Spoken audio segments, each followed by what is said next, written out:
Hey folks, nice to see you. Okay, hold on. I'm checking to make sure that I am live. I'm coming in really quickly to just share a little story with you. So I was doing this session on um, Friday with a client of mine, and he told me about this story. I think this is a Buddhist story. Hold on, I'm holding on to this thing. I feel like the sound is never great on this, and I don't want to go up. I don't want to go up and get my good mic. So this is what you've got right now. Um, so he told me this story. So this is, I think it's a Buddhist story, and he called it the wishing tree. And it's the story of this guy who, after kind of a long day, goes and lays down under this beautiful tree and takes a nap there. And he wakes up and he's like, "Oh, I wish there was something to eat." And the moment he says that, he looks to his right, and there it is, like tons of food, everything he could ever want for. So he just pigs out and has a wonderful time. And then he's looking around. He's like, "I'm kind of thirsty now. I wish there was some water or something to drink." And then there, water and a bunch of other options arise for him to drink. And he's like, "Oh my God, this is wonderful. I don't know what's going on here." And then his mind starts going a little bit of a dark place, and he's like, "I wonder what's going on. I don't know what this is. I hope there's no ghost here." And the moment he says that, a bunch of ghosts arise. And then he's looking around, he's afraid, he's like, "I hope these ghosts are not going to torture me and kill me." And sure enough, they torture him and kill him.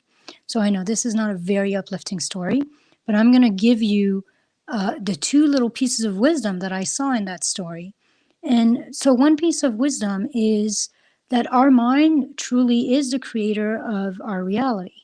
That's the first piece of information in here, is that our mind creates our reality. This guy wishes for food, there it arise. He wishes for drinks, there it arise. And then, he wonders about ghosts, and suddenly ghosts appear, and then he's afraid that these ghosts are going to kill him, and they kill him.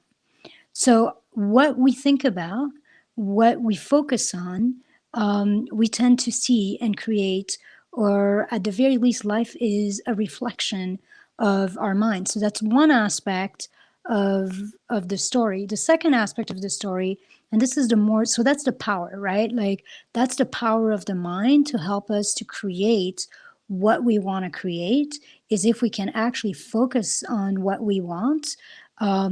We're literally sending a message to our mind to look for it, look for opportunities, look for possibilities, figure out a way to make this happen. And usually our mind will. Um, it obviously doesn't happen quite as quickly as in the wishing tree story, but it does happen. I don't know of many people who have created an amazing life or an amazing business uh, without having really focused on that and wanted that for a long time and gone after it in that way. So it starts in the mind. Anything that's ever been created starts in the mind. So that's the power aspect of it. The negative aspect of it is, if you look at the story, this guy's got everything he wants. He wants for food, there's food. He wants for drinks, and drinks appear. And where does his mind go? His mind doesn't go towards gratitude. His mind doesn't go to, what can I ask for next? His mind goes to negativity. His mind goes, "Oh wow, I hope this isn't ghost." And then, "Oh wow, I hope they're not going to kill me." So that's the second aspect, is our minds are not wired for possibilities.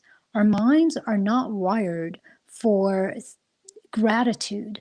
They're not wired for celebrating. They're not wired for ecstatically looking for more and creating more goodness.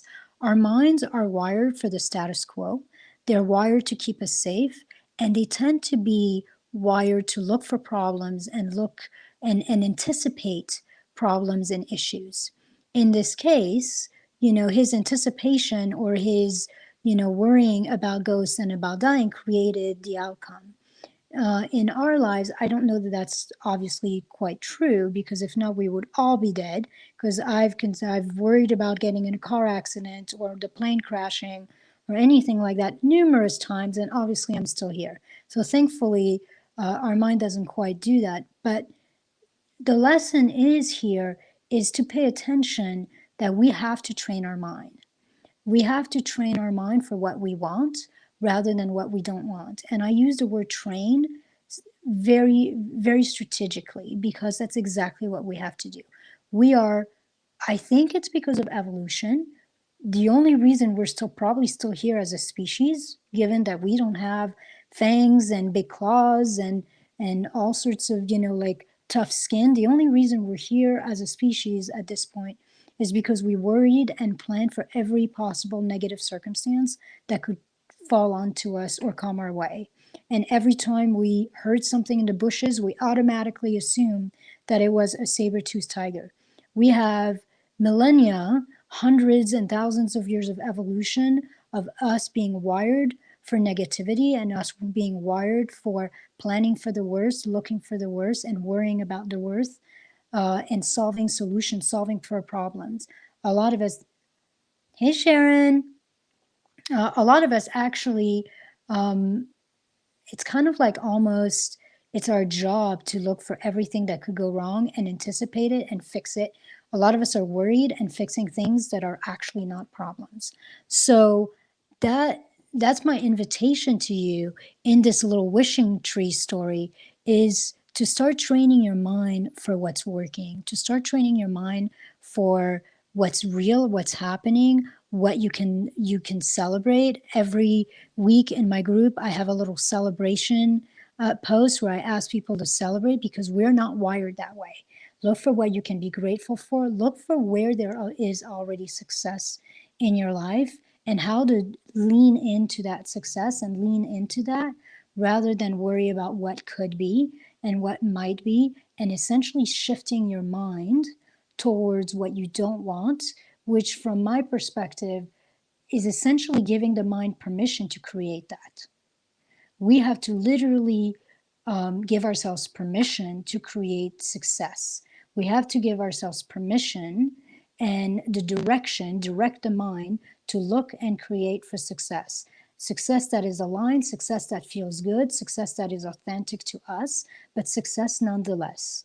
So that's the wishing tree story. We create what we think about, and unfortunately, our mind is wired to think about the negative or the potential for the negative or the potential for what we don't want. And we have to train it to stay in gratitude, to stay in possibilities, to stay in potential, to stay in creating the dream, living the dream, and being passionate about our lives. So that's my little tidbit for today. I will be coming on live Wednesday or Thursday, probably. And the topic of my live is going to be the power of being a lighthouse, how to be a lighthouse in the world, and how to essentially shine as brightly as we can in a way to move people through darkness, and how in being a lighthouse, we don't have to strive. We don't have to do anything. The lighthouse stands tall. It shines. I was going to say she. In French, a lighthouse is feminine. So it stands tall, rooted, bright. And in that ability to stand, in that ability to be bright, in that ability to own its purpose, which is to shine, literally boats come to it. It doesn't have to go out there and look for boats. So that's going to be, thanks, Sharon. She says I'm on fire. That's probably because I'm talking quickly. I have a client in like 10 minutes, so I want to make sure I get this done and over with, and I'm connecting with you guys and I'm sharing this story before I forget it. But I will see you live either on Wednesday or Thursday. I'll let you know.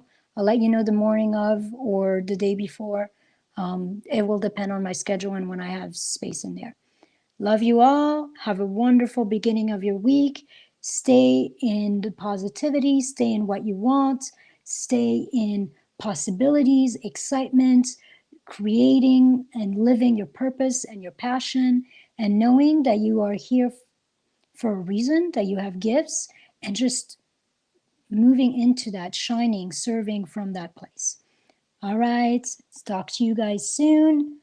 And I will end this at this point. Bye, guys.